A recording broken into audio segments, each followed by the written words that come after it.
Hey hello, অনরের x সিরিজের নতুন device X7D।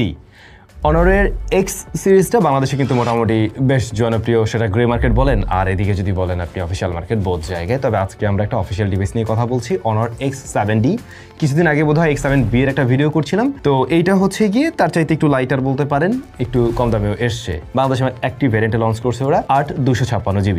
X7D এর নারী নক্ষত্র, চলেন আমরা খুঁজে বের করি আসলে এই ডিভাইসটার অবস্থা কি। এই ফোনটা হ্যাঁ দেখতে ভালো লাগবে, দেখতে একটু দামি দামি ফিল দেয়, বিশেষ করে ক্যামেরার মডিউলটার কারণে। এই মডিউলটা দেখতে একটু প্রিমিয়াম ফোনগুলোর মতো লাগে আর কি। তবে রিয়ার প্যানেলটা অতটা প্রিমিয়াম না, এটা দেখে গ্লাস লাগলেও এটা আসলে প্লাস্টিকেই তৈরি এবং ম্যাট ফিনিশ হওয়াতে ফিঙ্গারপ্রিন্ট ঠিকই বসছে না, তবে স্ক্র্যাচ পড়তেই পারে। এর সাথে থাকা কেসটা আপনি ব্যবহার করুন। বডি ফ্রেমটা প্লাস্টিকে তৈরি, 3.5mm হেডফোন জ্যাক নেই, তবে রয়েছে সেকেন্ডারি নয়েজ ক্যান্সেলেশন মাইক এবং আইআর ব্লাস্টার সেন্সর। হোম বাটনেই ফিঙ্গারপ্রিন্ট ইমপ্লিমেন্ট করা রয়েছে, সাইড মাউন্টেড আর কি। এটা মোটামুটি ফাস্ট একুরেট আছে।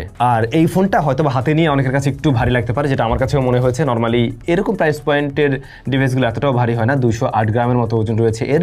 IP65 এর রেটিং আছে। এই মুহূর্তে দাঁড়িয়ে আমরা অনেক বাজেট ফ্রেন্ডলি ফোনে আর একটু বেটার রেটিং দেখি।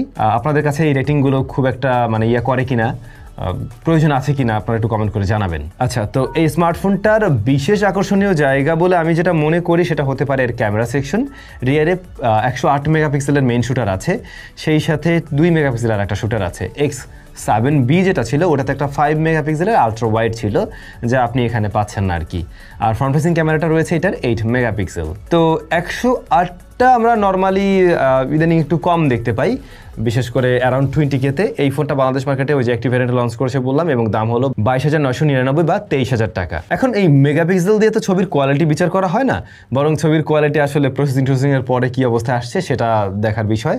তো আমরা এটা দিয়েও বেশ কিছু ছবি নিয়েছিলাম। প্রপার লাইটিং কন্ডিশনে এটার আবার শার্পনেস ডিটেল ভালো, এমনকি একটু হাই রেজুলেশনের ছবি হওয়াতে আপনি চাইলে জুম করে ব্যবহার করতে পারবেন।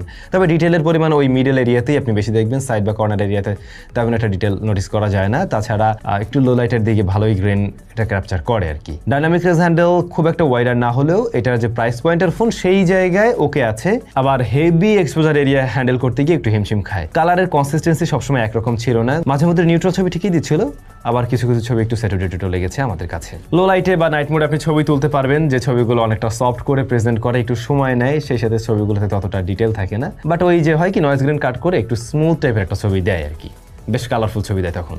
মজার ব্যাপার হচ্ছে পোর্ট্রেটে 2টা ফোকাল লেন্থে ছবি তোলা যায়, 1x অ্যান্ড 2x-এ। 2x এর ছবিগুলো দেখতে বেশ ভালো লাগে, যদিও বা সেখানে একটু সফটনেস লক্ষ্য করা যায়, কিন্তু ওগুলোই বরং দেখতে ভালো লাগছে এবং ব্যাকগ্রাউন্ড ব্লারনেস তখন কিন্তু আর ওই আর্টিফিশিয়াল লাগে না। 1x এর ক্ষেত্রে কিছুটা আর্টিফিশিয়াল একটা ভাইব দেয় আর কি। ফ্রন্ট ফেসিং ক্যামেরাটা বলবো ভিডিও কলিং এর জন্য ভালো, ভালো লাইট দিতে পারলেও